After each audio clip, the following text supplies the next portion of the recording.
on the dais, my friend Sunil Chaturvedi, for this opportunity. As you correctly said, like I am back after almost, thank you, 20 days. I was on leave from, I think, December 15th onwards. My daughter was back from her studies in US, and I was this is kind of my first coming back into an official thing, and I'm really privileged and grateful to all of you for starting it in such a solemn way. And I think it's always a great pleasure to talk to students because they are the future of the industry. And as somebody who has been possibly associated with the industry for the last 2 decades, I think it's something more than just a professional attachment. It's a very emotional attachment to this sector. And to that extent, having this opportunity to talk to all of you is really something that gives me tremendous satisfaction, and I'm again very grateful for this opportunity. Before I start, a very, very happy new year and a great year ahead for all of you and dignitaries on the dais. I think the subject that I want to discuss today in the context of what the seminar is all about, I would rather structure into 3 different segments of that. And the first would be, it's important that we should understand the Indian pharma industry has increasingly been integrating better and better with the global value chain, and in the times to come, I think that will only accelerate.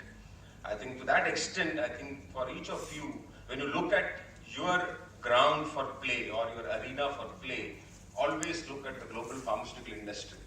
India being a part of that chain, but your ambition, aspiration, and your focus should be to look at the globe as an opportunity, not India. That is the first point. So to that extent, I would want to begin with what's happening globally, because it's a tremendous change that the global healthcare environment is being seen, whether it's developed economies or developing economies.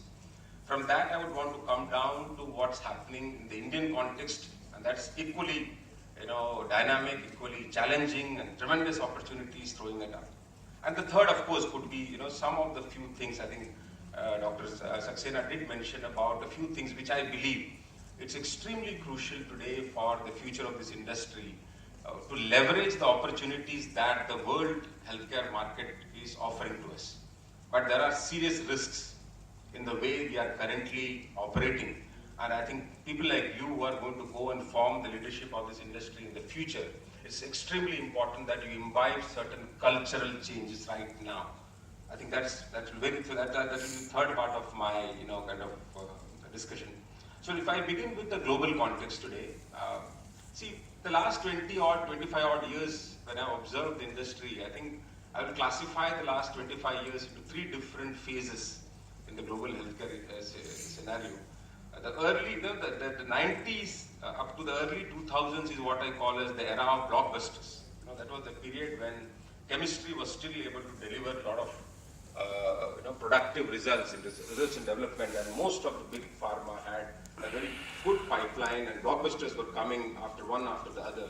So the whole thing was about commercialization, scale up, and building new products and coming to the market. Around 2000s is when this whole chemistry started drying up, and chemistry was not able to solve or possibly give new molecules in many therapeutic areas. And to that extent, the global industry started finding some challenges in maintaining the growth momentum and investor satisfaction. And that led to a second phase, which typically went from around 2000 to 2008, 7-8, which I call as the era of diversification. Since their core business was not able to sustain the financial requirements of the stakeholders, typically it led to a situation where they've started looking at every allied opportunity to build that momentum and get that gain, which resulted into both geographical diversification as well as product diversification. Geographical diversification is when you heard this term about BRICS and emerging markets becoming big, because they realized that core markets were either zero growth or sometimes a negative growth. So they all said, okay, let's go back to the almost 6 billion population, because just to give you a context of the global pharma industry, the global pharma industry out of 6 billion world population typically has focused on the top 2 billion, which is the developed economies. The bottom 4 billion typically has not been their big concern or big focus of, as a market for them. It was always an allied small business. 2000 onwards, they started realizing, no, these economies are going to change. also their economies will not be able to give them the value that it had given. So emerging markets became an important priority. At the same time, product-wise, they started realizing, oh, chemistry is not delivering, pharmaceutical possibly is not giving everything that they want. So they start getting into devices, into fast-moving health goods, into vaccines, into animal health, those kind of product diversification happened. So these trends continued for 6-7 years, but they realized after 6-7 years, whatever you do, the emerging markets are great, growth opportunities, but yet the quantum is so small. Like, to give a sense of perspective, India has, like last year, I think United States economy grew by 2.5%. Whereas in a 2.5% growth in GDP in India, you will say, oh, it's a kind of apologetic growth because we talk about 7, 8, 9. But just to give you a sense that India has to grow at 30% to match the 2% of US in terms of absolute value. So the global economies are so big that even when they are stagnating or degrowing by -1, the emerging markets growth of 15-20% is not enough to really satisfy the stakeholder expectation. So that's what they started realizing, oh, this emerging market story or all this diversification story really cannot solve the problem. And that's when the global financial crisis hit the world, 2008. And this is one time when I think one sector which got tremendous attention from stakeholders, from policymakers, economists, across most of the developed world was healthcare. And the reason is very simple, because this is one area which has been seeing steady increase in cost. In India also, we talk about healthcare issues in terms of lack of access, and many people going below poverty line because of healthcare, and 70% population doesn't have access to quality healthcare. But at least you have the excuse that we don't spend on healthcare. It's not a good situation, but at least there is a rationalization to say, oh, we spend government only spend 1% of GDP on healthcare. Total expenditure is still around 4.75%. So we said, okay, we are bad, but at least there is some rationale behind that. But look at the developed economies like United States. The United States spend more than the total GDP of our country on healthcare for a population which is 1/6 of ours, and still they have 40% of the people who can't access healthcare.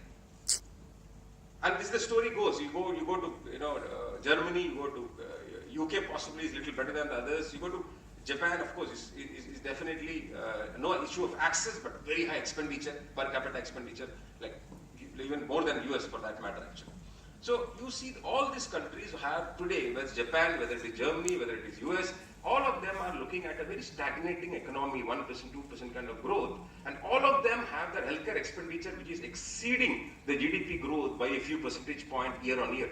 And the fear was that if the US continued the healthcare expenditure in the same pattern that it has today, by 2050, healthcare expenditure will be 50% of the GDP, which is an absolutely untenable situation for any economy.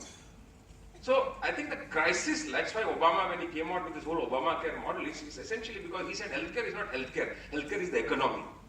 If you do not set the healthcare in place, he said my economy cannot sustain, because that is what it will suck out of the core economy.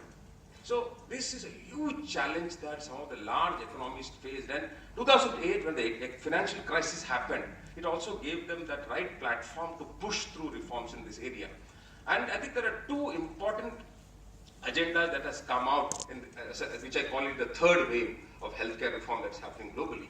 The two important things, one is of course the cost of healthcare, because it's very clear that the way currently costs are being expended in those economies cannot sustain. So there has to be one big focus on improving or reducing the cost of healthcare. And very importantly, I think health outcome. It's an unfortunate part that we use the word healthcare all the time. But actually, if you see, we almost always discuss sick care. We don't discuss healthcare, because nobody has been a beneficiary of health, but several people are beneficiary of sickness. So the whole industry has been built globally around sickness. So there are a lot of people who are very interested in you as long as you are sick. Except you yourself are the beneficiary of health, and you as an individual don't have that collective voice. Governments, yes, are, but governments are always under the pressure of lobbies who have interest in sickness. So I think the most remarkable thing that is happening globally is, for the first time, you are hearing healthcare in the lexicon of health policies globally. Even in India, I think I was very happy when I read the current government's election manifesto talking about national health assurance. Health assurance, not just health insurance. It's essentially saying